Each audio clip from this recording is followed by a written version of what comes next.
Welcome, ladies, gents, and our non-binary friends to Spoiler Sleepover, Season 4. The altar has been set, the drinks have been mixed, and a sacrifice must be made. So, join the cult of classics.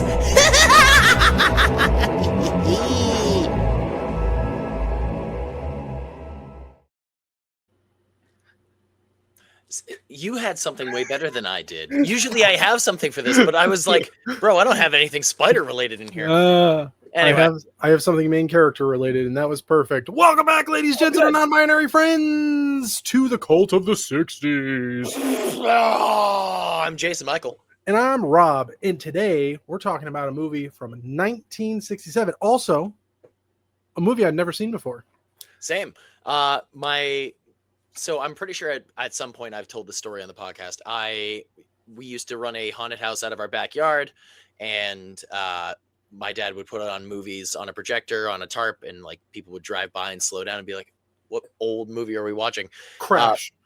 And luckily, we've never been responsible for any of that. Shockingly, but he would usually end the night with his like once a year drink of tequila to celebrate Halloween while watching Plan 9, the greatest movie of all time. And there was one time while, we have movies for people in the line and Spider Babies was on. And, oh yeah, I said it wrong, but I don't care. And Spider Baby. We're about to find out why. But yeah, I think I've seen bits and pieces, but never the entirety of it. But we're not going to talk about that just yet. Instead, we're going to talk about some what's been keeping you up at night. And Rob, what's been keeping you up at night?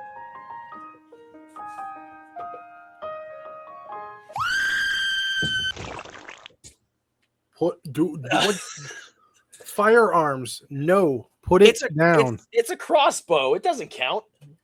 Well, what's been keeping me up at night is I got fucking married. Oh, I was going to say hand tattoo. Hey, where is it? Yep. That's what's been keeping me up at night. It's been keeping me up at night for months because it's taken a long time to get to this point, but it finally happened. Those of you who are subscribed, those of you who follow us on socials, you would have seen, well, specifically Instagram, you would have seen a few pictures that I posted in our story. Mm-hmm. If you're not and you're just a listener, that's awesome. Really appreciate you listening. We're on Instagram, we're on Facebook, we're on Threads. You're not going to get much on Threads, but we are on those things. We're on Twitch and patreon.com/Spoiler Sleepover Podcast. Yeah, berdoodles. But yeah, I'm a motherfucking married man now. What did I text you when I got back after your wedding? Now go spend some time with your wife, you fucking married ass bitch. Yeah, I had to run errands literally after the wedding. Yeah, you did, and it was like late o'clock at night already at that point.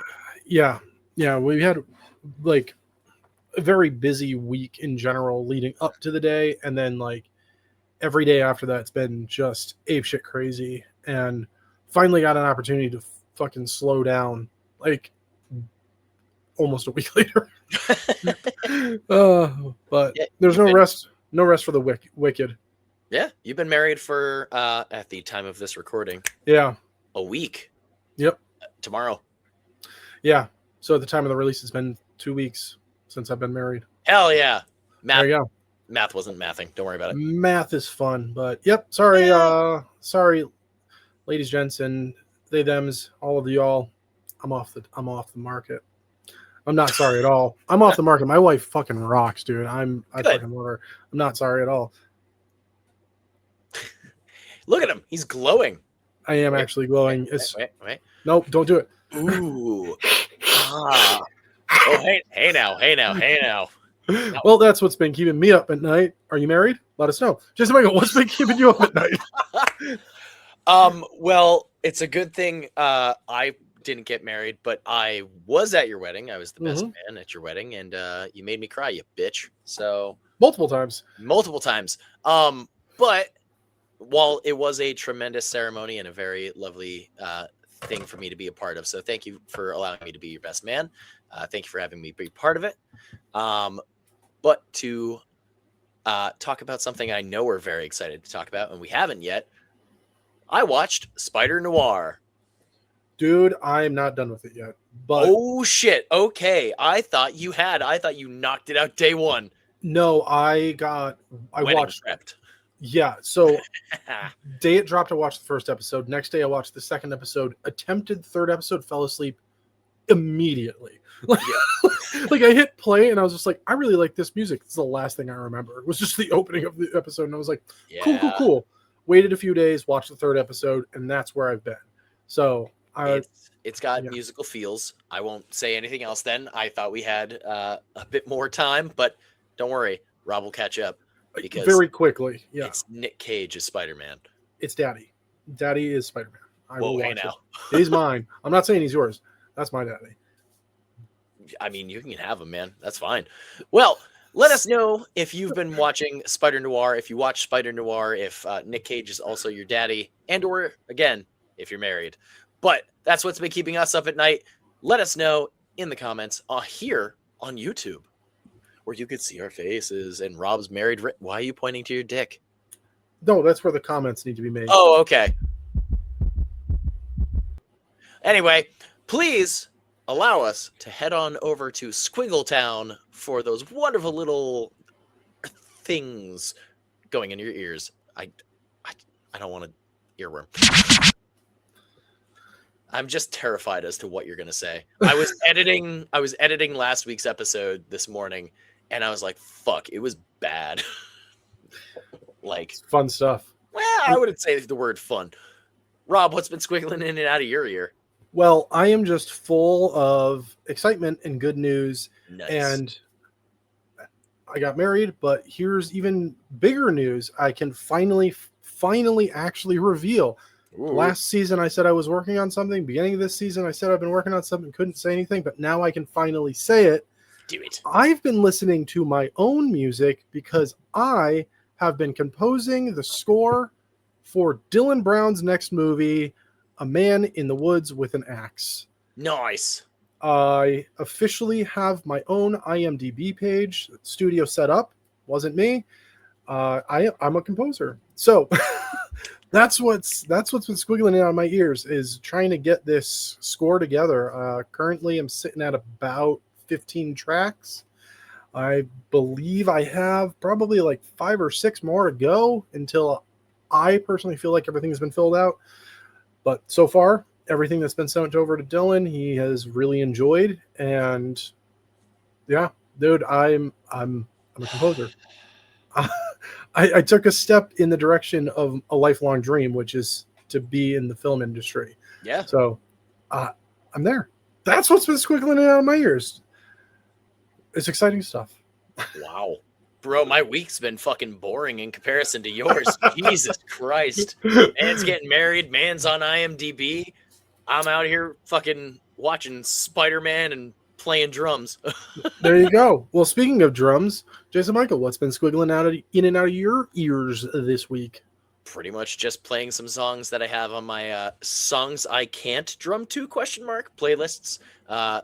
Sometimes I'll go through playlist 1 through I think 8. Maybe I think I'm up to 8. Regardless, yeah. I know there's songs that I can play. I know there's repeats in there, like Spillways from Ghost, New York Groove by Ace Frehley, and then there's songs that I think I can play to, but I most definitely can't. But I like to imagine that it kind of sounds okay, like Drowning in the Sound by Trivium. So I think it sounds okay. When are you going to attempt that Signs of the Swarm song I played you with that intense double bass at the end? Let us know what's been squiggling in and out of your ears as fucking bro. I need to figure out how to actively do double bass before anything else, because like I can maybe do like da da da da. I can't even get that da da da da da da. I can't even do that yet. Like I'm actively trying, and my feet are like, no. They fucking fight against me. I will sit there and try and do it, and then my legs will go, fool. It's oh man. Yeah. But maybe one day. One day. Not any day soon, but maybe one day. But that has been what has been squiggling in and out of our ears. Our earworms. Yeah, it was actually kind of. Now I'm worried for next week because that was actually kind of docile for you. Me becoming a composer is docile, or No, what I said? what you asked about my earworms? Because again, Oh, compared to last week, dude, vile. I'm in too much of a good mood to get vile. That's That's like fair. me. It's torture for you, which is pleasure for me. I And I know. only do that when I'm like inside, I'm screaming. And I'm just like, I want somebody else to feel my pain. And I'm like, well, you're here. Thanks. Congratulations. Great. I'm glad I'm the happy fucking punching bag. Oh man. Also, Rob was very happy before this as well because we found out some wonderful non-alcoholic Sierra Nevada news. So Yeah, dude.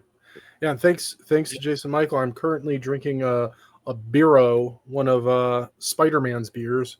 thwip thwip. So Thanks, Tom Holland. yeah, thanks, Tom Holland. Oh, I can't wait for a brand new day.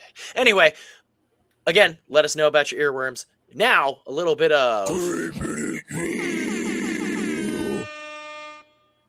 I have got one for you this week. Hit me with that news. I'm gonna straight up like grab my phone so it's not off screen.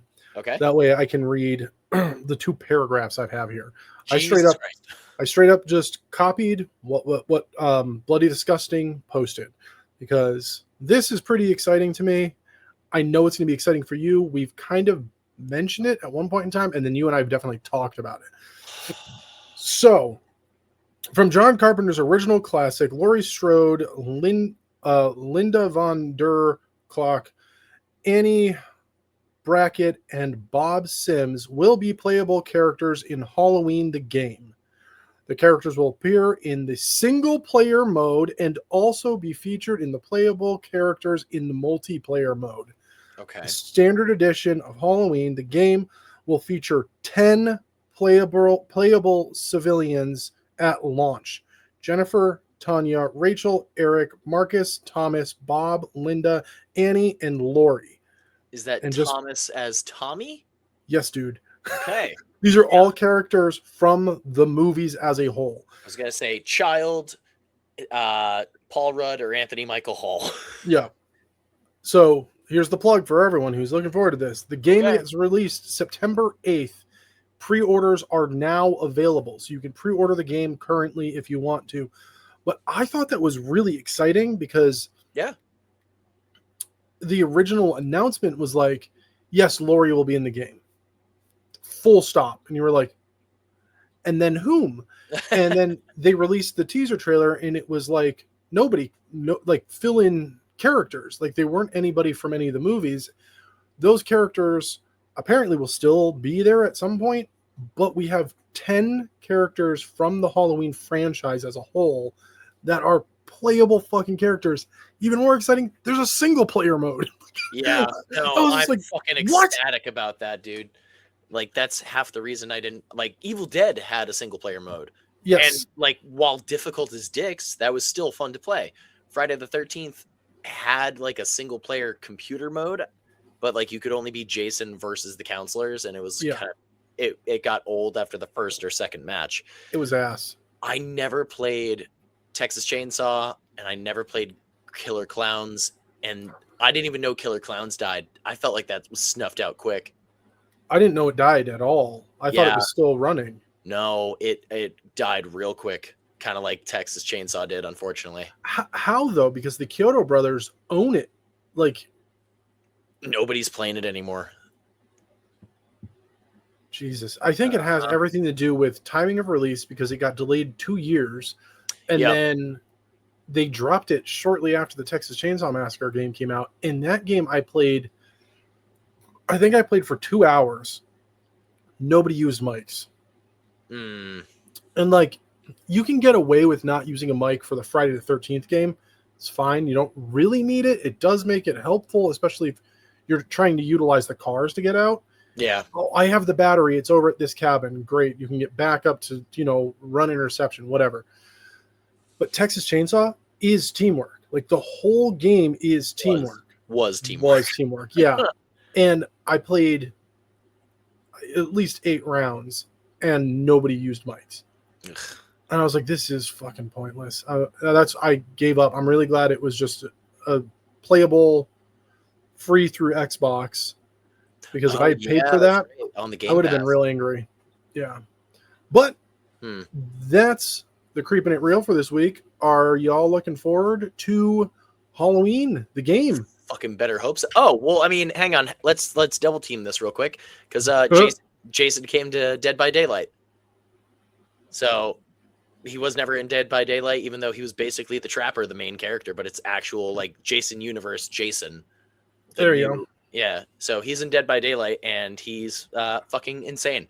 He will throw a spear at you, which will pin you to the wall and can go through two people and stop the other person in their tracks.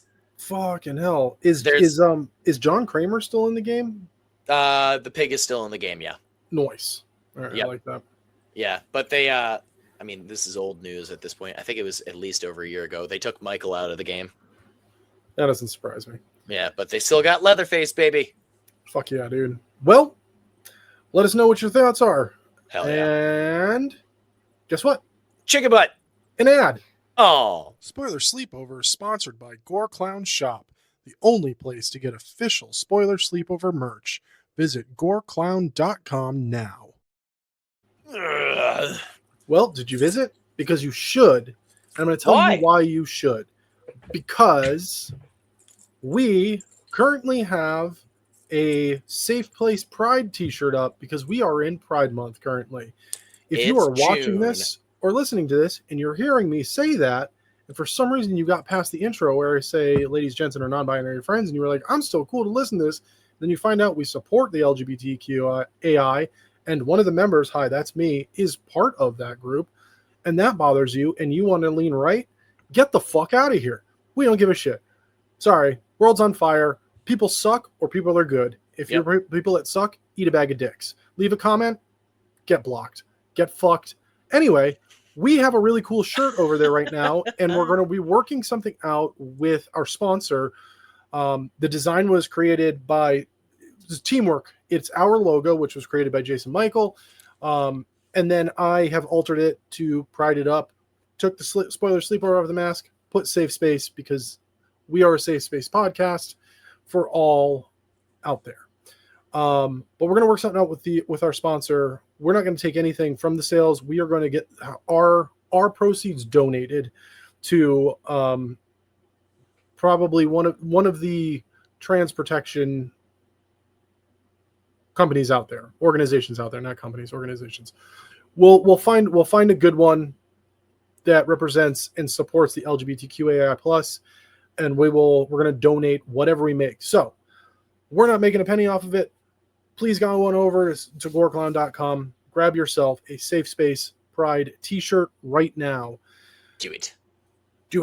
All right. Well, you already heard Jason Michael missay the title of the movie, but we're talking about Spider Baby from 1967.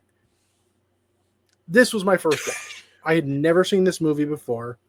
And normally this is the time where I jump into the synopsis and then, but this was my first time watching this movie, and I really fucking liked this movie, like a lot, like a lot. Like I got out of work and I ran over to the store and I bought the Arrow release Blu-ray. Like I really liked this movie. How the fuck? What the fuck? 2 discs. There's a bunch of special features in an entire booklet inside. I said, this one needs to be added to my collection. Huh. So spoilers to the end of our score. It's in the collection. If you've been a listener for a long time and you know what that means. Rob added to the collection. Oh, you really liked the movie. It's got rewatchability, which it does. So the synopsis that the studio put out: a household of cannibals take drastic measures when distant relatives question their sanity. At no point is cannibalism mentioned, hinted towards. The rest of it, yeah. Okay, cool. You could have just said an offbeat family takes drastic measures. Yeah, that works perfectly fine. But not once where they were like, "You want to go eat Jethro?" Like, no, they ate a cat. I was gonna say they wanted to eat the cat. They ate some pussy. It was great. I know. But this movie was written and directed by Jack Hill. The I've got some fun facts because again, this was my first watch. Huh. And I may have gone in a bit too hard on the fun facts for this one. You said you were going to come at this with a bunch of fun facts. So yeah. So Jack Hill is known as the king of cult classics. If you look at his repertoire, it is nothing but cult classics.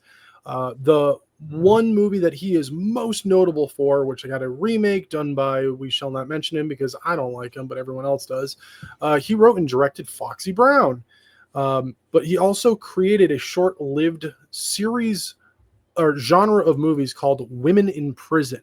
And I've seen a few Women in Prison movies. They're interesting, to say the least. It's pseudo horror, but it's like also like extreme exploitation. It's very strange.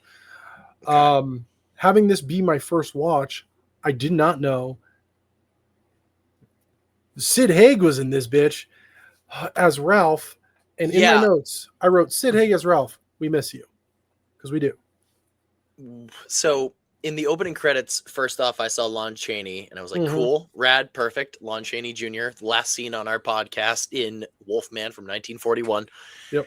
And then I saw Sid Haig and I was like, fuck yeah.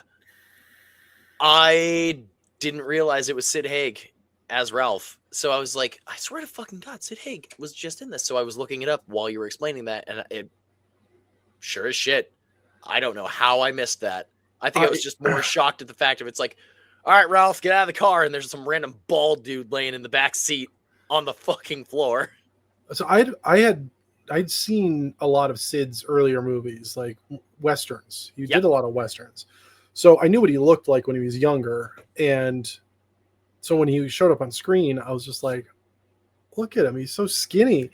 That was the only thing that ran through my head. And I was like, and alive. We really miss you, Sid. Like, this world's on fire. I'm glad he's not alive to see the way the world is right now. But yeah. So speaking of Sid, fun fact number 1. According to Sid Haig, when Lon Chaney Jr. finished the scene where Bruno talks about the toy, the crew was in tears. Chaney also received a standing ovation and wasn't able to leave the set for 5 minutes. Wow. I mean, that scene was emotional, but at no point was I brought to tears. But, like, his delivery was so damn... It's Lon Chaney Jr., for fuck's sake. But his delivery was so good that I was just like, man, that's kind of heartbreaking. And I was like, but figured it was going in a direction that it went, but not to the direction it went. I was like, oh, fuck, they really turned this shit up to 11. Yeah. More Sid Haig and Lon Chaney Jr. fun facts. Sid Haig admitted to avoiding Lon Chaney Jr. for the first 2 days of filming simply because he wasn't sure what to say to the veteran actor. One day, Chaney was needed for, and Haig was sent to Chaney's trailer to retrieve him. Haig nervously knocked on the door and said, "Excuse me, Mr. Chaney, you're needed on set." Chaney told Haig without skipping a beat, "Stop that. I'm not Mr. Chaney. I'm Lon. You're Sid. Let's leave it at that." Haig later said that this interaction put him completely at ease. And I could totally see that happening. Like this. Yeah, just big top Chaney, like fucking again. Stop that. massive dude who is very nurturing and plays tragedy incredible. Mm-hmm. He's just like, now stop it. And it's like, fucking all right, I'm sorry. I'm Lane. Yours. That's fucking. It's just amazing. All right, one last fun fact I thought was interesting. Thought to be a lost film in the 1990s, it was learned there was a badly dubbed 16mm VHS copy in release. Writer-director Jack Hill found the original negative, got a clean digital transfer from it, and put that into circulation. As the picture was not copyrighted, he was able to market it on his own. Hill added a scene cut from the original theatrical release and promoted it as a director's cut. Now we're back. Don't sigh. We don't have director's cuts if it isn't for Jack Hill. He created that. Now, what's amazing is the version I watched was the 16 millimeter, was not a digital rip. So there were not errors, but like the film grain, like moments were like super foggy in the movie. And there were other moments where like the film grain was completely off. And I was just like, what the fuck? And then I found this fact and I was like, oh, and then I looked up the version that I watched and I was like, oh, that's why. That's really cool. I got to watch the 16 millimeter, which is on here. And this also has the digital rip with the deleted scene and much, much more. That's the list of special features that this Bad Larry has. Jesus Christ. So stay tuned. You're going to get more Spider Baby facts. I'm so excited. This movie was so fucking good. I unfortunately had a different feel of this movie. Oh, you're wrong. I was expecting to like it. I was confused through damn near all of it. I really liked the opening where the delivery guy gets stuck in the window. I was just like, what's going to happen? And then as you saw the opening. Yep. I was man, we're starting the movie with a B&E. Perfect. Nope, we're starting the movie with a stabbed in the head repeatedly over and over murder in the 60s. Virginia rocks. I really liked her character, but yeah, she cuts that dude up and ear drops to the ground. Yep. What I liked about it was like there were scenes of the stabbing that were in reverse. And I was like, whoa. And I rewound that portion just to watch it again because I was just like, I said that was in reverse, right? And it was. And there was that moment in general, like I not fully uncomfortable. But I was like, there's something off about this, where it like made me go, oh, I don't know if I like what's currently happening on the screen right now. I mean, for the 60s, it felt brutal. It felt dark. Yeah. Like really dark. And I was like, felt like a child was stabbing some random unsuspecting man in the head with kitchen knives over and over again. And I mean, just the unfolding of all of the events throughout the movie too were up until the end. We'll get there, but so we're introduced to the characters in the house. Lon Chaney Jr. happens to be a chauffeur who is taking care of these three siblings, two daughters, and Sid Haig's character, who is, I think he's supposed to be a pinhead, but I'm not entirely sure. They call him the R word, which I'm not going to say, but did they really? It's 67. Yeah, Lon Chaney Jr. says it. He's just like, yeah, he's mentally R word, and I was just like, yo, remember that? What? It's like it's 60s. I was like, that was the term back then. They didn't have anything else, but yeah. It was when he said it took me aback for a second. I was like, oh my stars. I was like, you can't say that. Dude, Chaney was I wrote it down, but fucking can't find it now. He was old. I mean, he was late 60s, I believe, in this one, and then died 6 years later after this. So unfortunately, his alcohol abuse and drug abuse did catch up with him, and you could kind of see it in his face. Hardcore. Kind of? Yeah, you could. Hardcore, good. Hardcore, kind of see it in his face. And extremely. It's also in his voice too. Unfortunately, like his voice isn't as strong and commanding. It does make it feel more nurturing towards the girls, but that's because the man's old and life is punching him in the face over and over again at this rate. Yeah. That was the times. I mean, he's real shiny. And in comparison to everybody else that's on screen, you're like, as a recovered alcoholic, I know that shine. And when he walked on screen, I was like, yo, wow, he's drunk. Yep. It wasn't his first delivery. There was a scene later in the kitchen where they're about to have dinner and he is slurring. And I was just like, oh, he is fucking shit-faced right now. Did you ever hear about his first, I don't want to say it's a Frankenstein, but it's a Frankenstein where it was for a live broadcast, a live like horror hour, and he is sloshed. Ooh. And again, my favorite monster is the Wolfman. I love Lon Chaney Jr., but you can see the actual short where he's doing, it's a live broadcast, but he thinks it's the like practice and rehearsals. So he's coming in like stumbling everywhere, just swinging and half-assing it. He's supposed to pick up a chair and throw it. He picks it up and just puts it down to the side and kind of just goes over here, and no idea where he is. And it's real tough to watch. Jesus. Yeah, man. Well, he did a good job, drunk or not, throughout this one for sure. Yeah. So we were introduced to the family. Lon Chaney's character realizes, like, oh, well, Virginia done fucked up again playing Spider Baby. I told you not to play Spider. Yeah, and that's why is only Virginia plays Spider, not the two sisters, because then the movie would be called Spider Babies.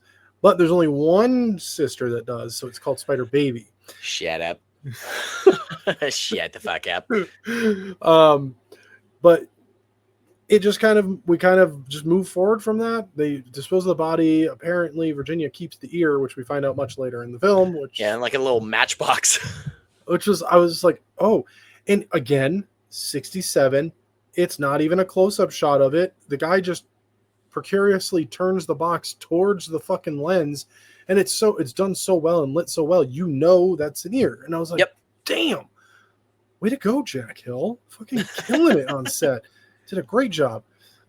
But proud of you. Then we get the cut to these asshole family members. They find out they have distant cousins who are living on this giant estate and do not have parents readily available. So they're like, oh, we're going to go take care of them and make sure we get the estate.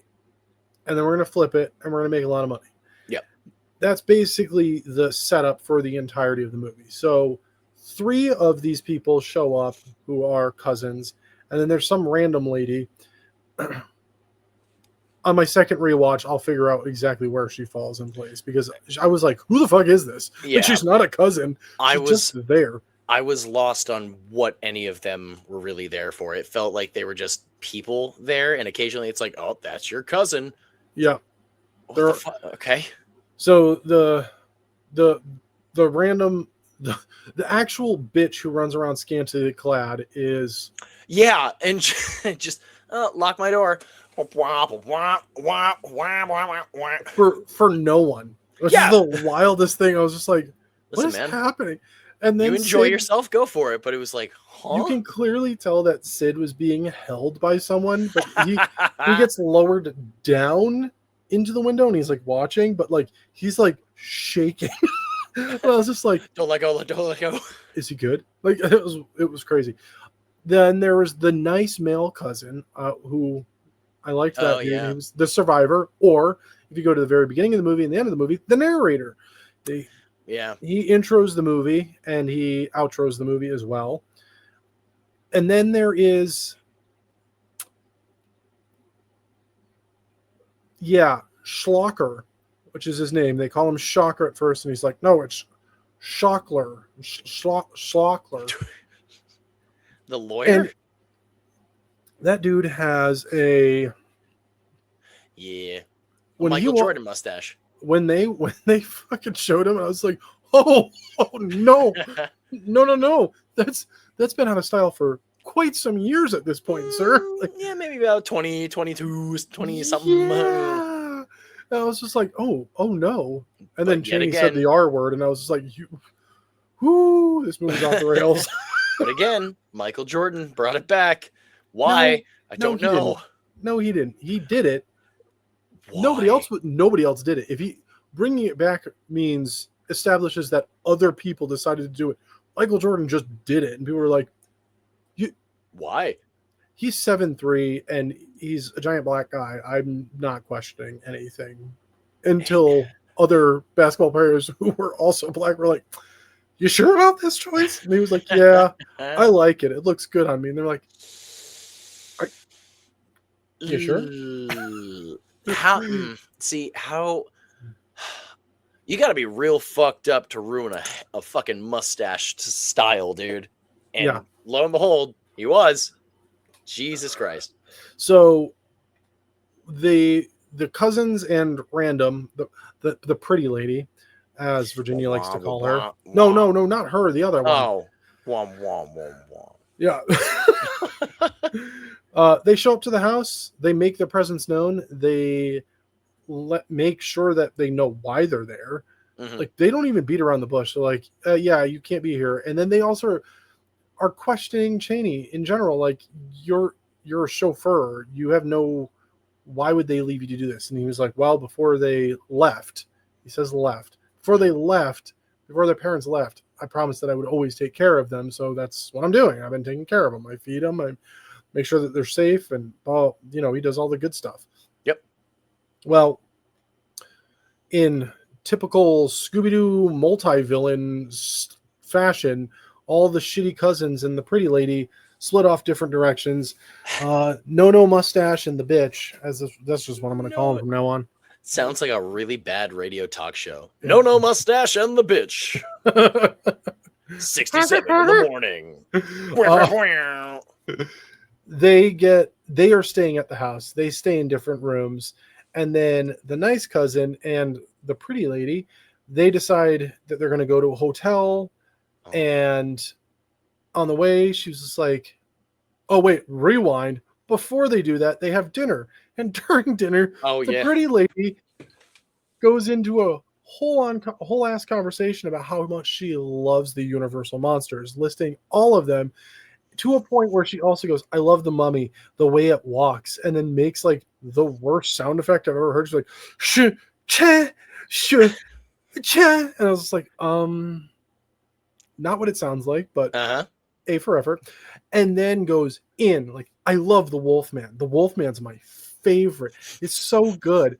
And Cheney just looks at her and leans forward and goes, it's supposed to be a full moon tonight. And I was just like, yes! Yes! I love how that happened, and everybody stopped like, oh fuck. Yeah. Fuck off, beast! Back off! Everything in me wants to know, and guess what? I'll find out if that was scripted or not, or if that was just like an off the cuff, like, because it felt natural. It didn't feel forced or acted at all from either party. Yeah. Like, Lon's really good at making a scene feel natural. So that doesn't surprise me if it was scripted. But the other actress in the scenes before that and the scenes after that is not great. But like, during her excitement about talking about the Universal monsters was so fucking real. Yeah. I believe that it's one of those, I'm like, did they just say, just have a conversation? And then maybe Jack Hill was like, talk about the Universal monsters. And then they did. Hello, Mr. Cheney. I'm not Mr. Cheney. I'm Lon. You're right. The way you were describing that sounded like a more pleasant Harrison Ford interaction. I swear to God. I love the fact that Harrison Ford is not actually an asshole at all. No. He just plays one really well. Yeah. And it works. And for so many years, people were like, he's so mean. He just wants privacy, but like, it worked. And then he finally got outed by freaking Luke Skywalker himself. Mark Hamill outed him. He's like, no, he just does it because he wants to be left alone. He actually is really nice. And then fans were like, it was when he was on Conan. Yeah, it was Mark Hamill outed him on Conan. And I was just like, oh. And then Harrison was on like a week or so later, and he was just like, yeah, that's true. He just let my secret out. Now they're gonna know. And everyone was just like, so you're really nice? He was like, yeah, I'm a really nice guy. That's like, son of a bitch, Mark Hamill. Cracked me up. Oh my gosh. Yeah. So then they all split. They split off into their separate directions. Yep. We get more backstory with the family of Virginia decides to go say goodnight to Dad, and this is when we get the real reveal as to what happened to at least the father. She walks into a room, she leans over, kisses her dad in the bed, and then the camera does, by the way, beautiful timing, beautiful pacing on this shot, slowly pans the camera. It's a skeleton with some skin still and hair still attached, just in the same position I sleep in too, on his side. And I was like, oh shit. Just that moment, I was just like, that was another one of those moments. I was like, this is 67. This doesn't feel 67 to me. No, it, once again, similar to The Brain That Wouldn't Die, it felt very 50s. And was it released a few years later? I mean, did it have this feeling because of Chaney? I don't know. I mean, it was the shock factor and the delivery of some of these scenes it feels more 70s. Like the presentation of the movie is 50s as fuck, but like the content was like late 70s exploitation at moments where I was just like, this is wild to me. Like it was really blowing my mind while I was watching it. And I'm such a huge fan of the 70s, like especially the exploitation films. Like I'm a huge fan of it. But I feel like I have just completely overlooked the 60s. And I'm going to do research and deep diving into especially Jack Hill, more of his stuff, because like his list is long and he's cast Sid Haig more than once. So, and in movies I've not seen. So I'm going down the rabbit hole with Jack Hill and with Sid Haig at this point. So now you have, from the 50s, you have Vincent Price's filmography, and now from the 60s, you have Jack Hill's filmography. Yeah, and I'm excited. This is... Tune in a few weeks to find out what we get out of the 70s. Which filmography will Rob be viewing? Tune in a few weeks.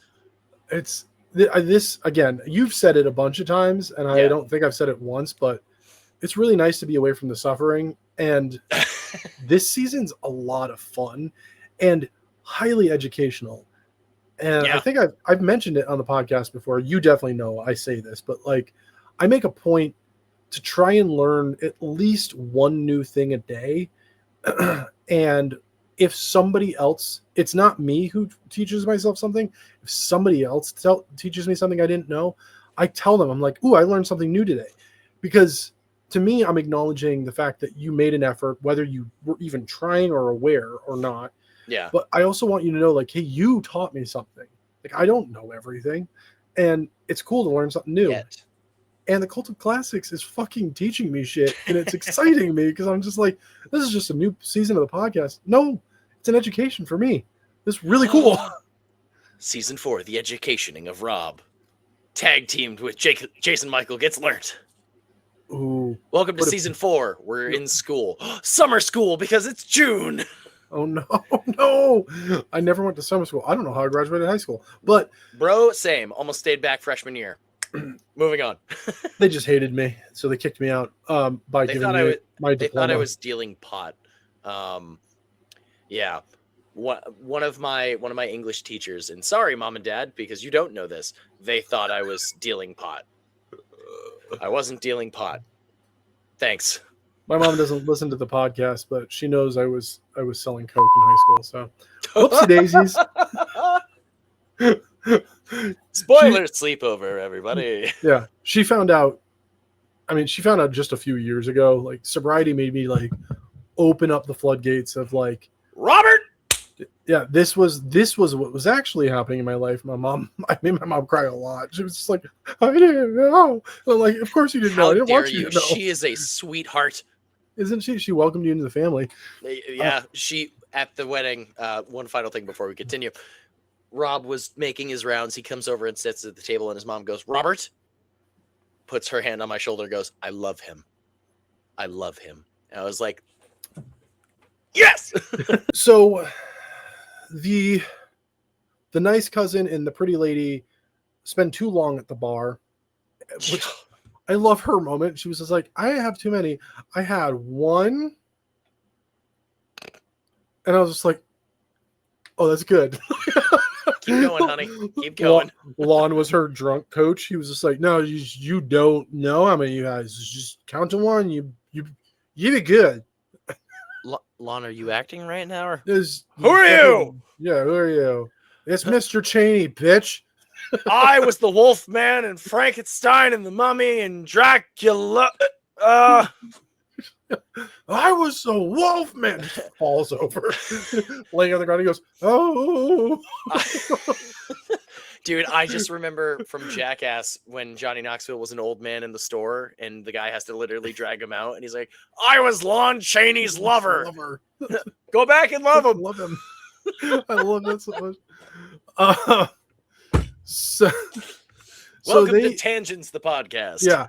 So they oh shit. When we're brought back to them, they're drunk. They have already left the hotel because they never booked a night. The place is full and closed. So they're going back to the house. Before all of that, the sisters have dispatched. Well, Sid has dispatched the bitch. We think. Mm-hmm. And then the sisters have dispatched her all around the fucking same part of the field. Yeah, with Benny Hill practically playing in the background. And the sisters have dispatched of No Stash. The bitch, we find out is still alive. But she finds No Stash in the dumbwaiter, which is how Sid gets around the house. He just goes through the dumbwaiter for some unknown reason. He can walk, so I'm assuming he can function in stairs, but he just likes the dumbwaiter. Have you ever wanted to ride in a dumbwaiter? Have I wanted to? Yes. Have I? Yes. I don't have... Dude, I have no chill. I know, but once again, welcome to another episode of Jason Michael Learns Something About Rob. I stayed a night in an inn. I forget what state it was in, but I was in an inn and they had a functional dumbwaiter, and I was just like, huh. And Bing. I think it was my mom or my ex-stepdad. One of them was like, don't get in there. And I was like, okay. And then they got like 20 steps ahead of me, and I just turned around and went into it, and I was just like, I pushed the button and closed the gate, and I went up. And I met them upstairs. I had my like bag and they were like, we told you not to. And I was like, I beat you up here. They were like, you're an idiot. I was like, I know, but it was fun. Don't go in there. You can't tell me what to do. Yeah, pretty much my thought process. I didn't say it out loud because I was like, they can't stop me once it's moving. I've seen horror movies with these things.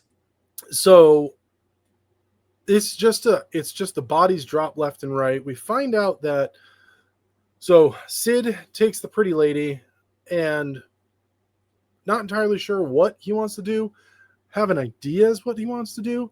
They don't say it, but I also feel like he clearly wanted to do that same thing to the bitch. We'll leave it at that. You all are smart, I hope, and you're figuring out what I'm putting down.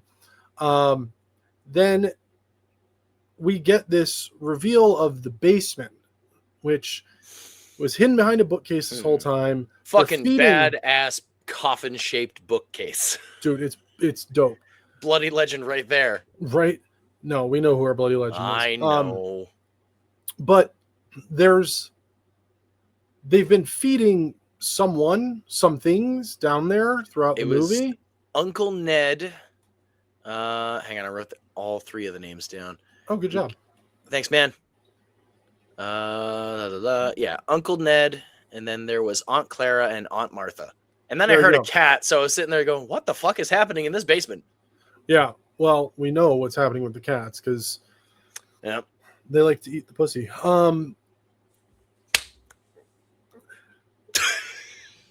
This is the reveal that I didn't really like, but everyone ends up down in the basement.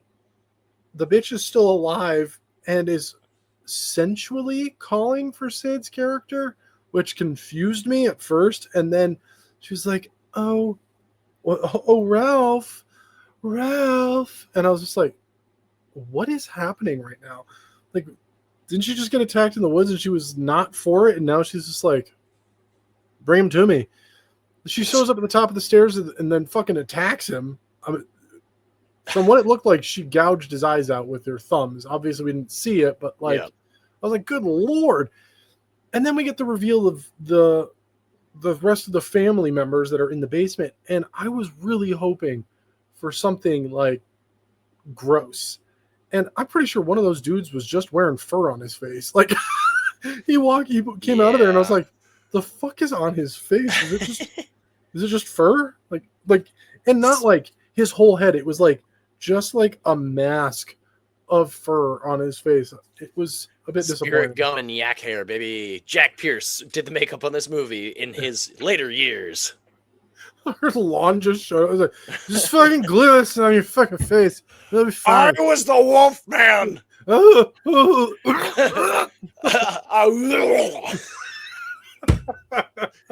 See, again, the worst part is I love Lon Chaney Jr., but also, unfortunately, I could take the piss out of him too.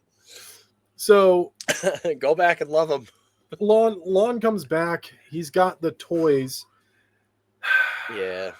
And opens it up, and he says it's a surprise. He pulls out something, and then he grabs a lighter and starts lighting it, and that's when we get to see the mound of TNT in his lap. Fucking, yeah. Out of nowhere, the cartoon-ass stick of dynamite. Yeah. Jesus Christ. So the nice cousin and the pretty lady get the fuck out of there right as the house explodes. And then we cut to the nice cousin doing his outro, talking about how nobody survived and he was the lone survivor of the family, so he won all this money or was rewarded all the money. And then he goes, oh yeah, and we're married and we have a kid. And this is like years later. She's like fucking 13 or the tallest 8-year-old I've ever seen in my life. And she asks her mom to go play outside, and they're like, yeah, just come in before it rains. She was like, yeah. I love her response. She was like, yeah, of course. But like the look in her face was like, no shit. Like, what the fuck else would I do? Just fucking lay out there? Just gonna stand there staring at the door like, yeah. And this was a really cool shot. Again, is she walks out, kind of freezes, is staring slightly in the direction of the camera, and then it cuts to this wide angle where there's like stairs in the backyard, and she walks up them and looks straight down the barrel. And you're like, oh, because he says, well, it's not part of my bloodline, so hopefully the lineage exploded in that house. And you're like, oh yeah, so no more weird spider baby. And then the movie's is like, hey, guess what? There probably will be another one. And that, ladies and gents, and our non-binary friends, is Spider Baby from 1967. Now, Rob, was there a sequel to Spider Baby? I don't remember. Sorry, next week, my mind went immediately to next week's movie, and I was just like, unfortunately, there are quite a few. Different movie entirely, but you'll hear about that in a few. Well, Spider Baby also had a different working title, by the way. It was also Black called Door. Nope, it was called The Maddest Story Ever Told.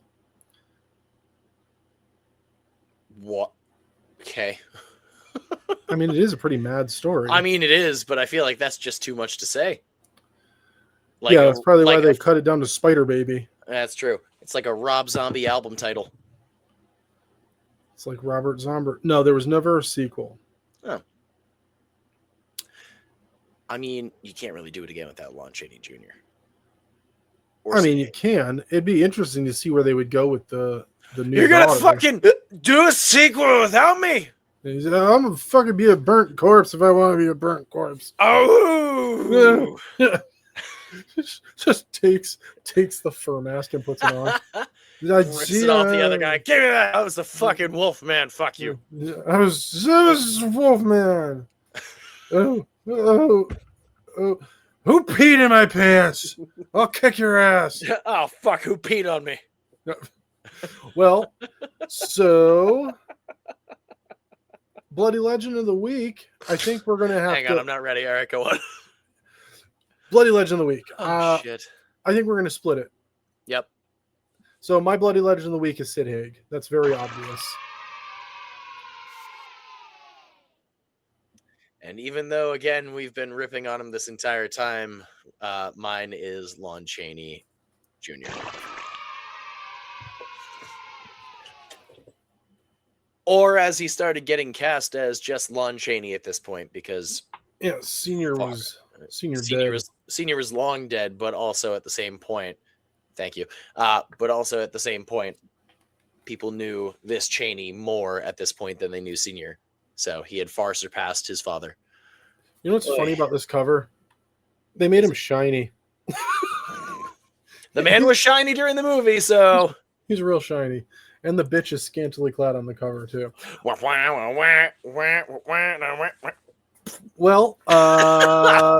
so let's do our score and cult placement on this. Why don't you take that away, Jason Michael? Okay. Well, like I was saying in the beginning of this movie, I felt disjointed. I felt confused. I felt a little all over the place. There are a few scenes where all of a sudden we're just looking at the twins or the sisters, and then we're back, and it's like, oh, okay, thanks, man. I do want to go back and rewatch this, and I will give all the movies for this season a fair shake. Hang on. I'll give them all a fair shake and rewatch them if I need to. If there's one that I just know for a fact, abso-fucking-lutely not, moving on. But I'm willing to give everything at least a good shot. So I will be going back to rewatch this. The worst part is, I'll tell you next week. I originally gave it a 4. Jesus. Yeah. I felt quite upset with this movie, and I was honestly expecting more. So, and I would say it's, like I said before, I'm going to keep them all, members towards the end. If, again, my opinions change, and then I can either keep it as a member or I'll make my sacrifices known at the end of the month. So, all right, that's where we're at. It's a member for now, but it's really fucking testing my goddamn patience. Jesus. Yeah, no, I'm honestly shocked. I felt bad that I felt like this after the movie. But Rob, what's your ranking and your cult placement that we all already know?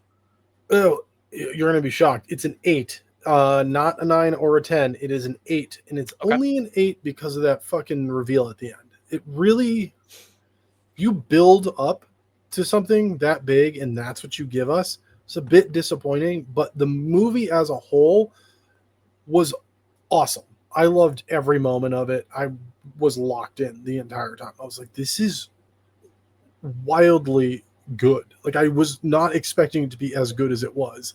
Huh. I was expecting something schlocky and stupid, but everyone acted really well. And I also see how this is listed as one of the inspirations for Rob Zombie's House of a Thousand Corpses, because between the two sisters, you get Baby. Like, that's Baby Firefly. The two of them together. I didn't know that. Yeah. And even like some of Sid's movements is how Otis moves in House of a Thousand Corpses, not Devil's Rejects. He acts very differently in Devil's Rejects and 3 from Hell. Yeah. But like, and then we get Sid Haig.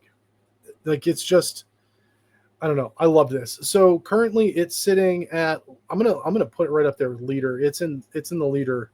All right. So yeah, this was great.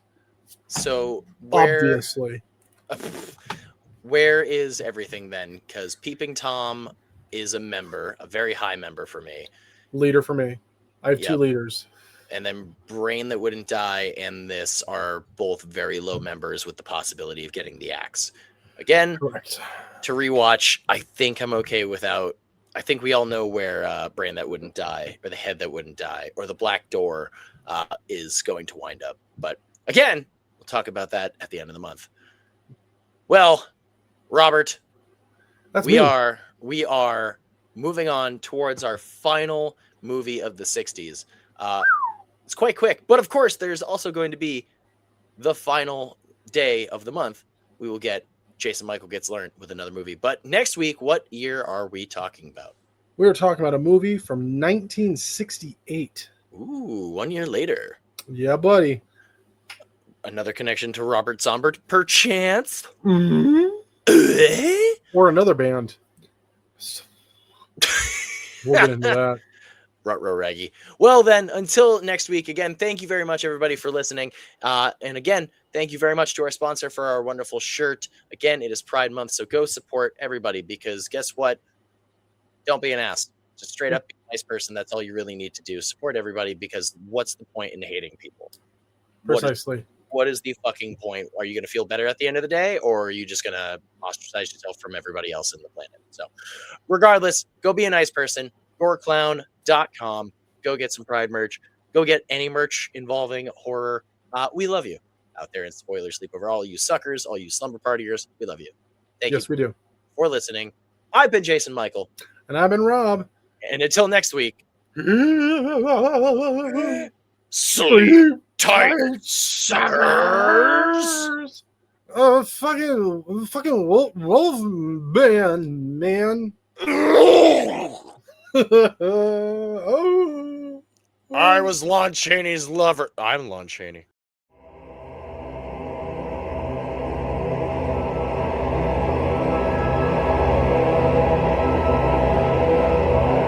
Thank you for listening to this week's episode of Spoiler Sleepover. Join our cult by following our socials like Instagram, Facebook, YouTube, and Twitch. And for more offerings like this, follow us on Patreon at patreon.com/Spoiler Sleepover Podcast. So until next week, sleep tight, suckers!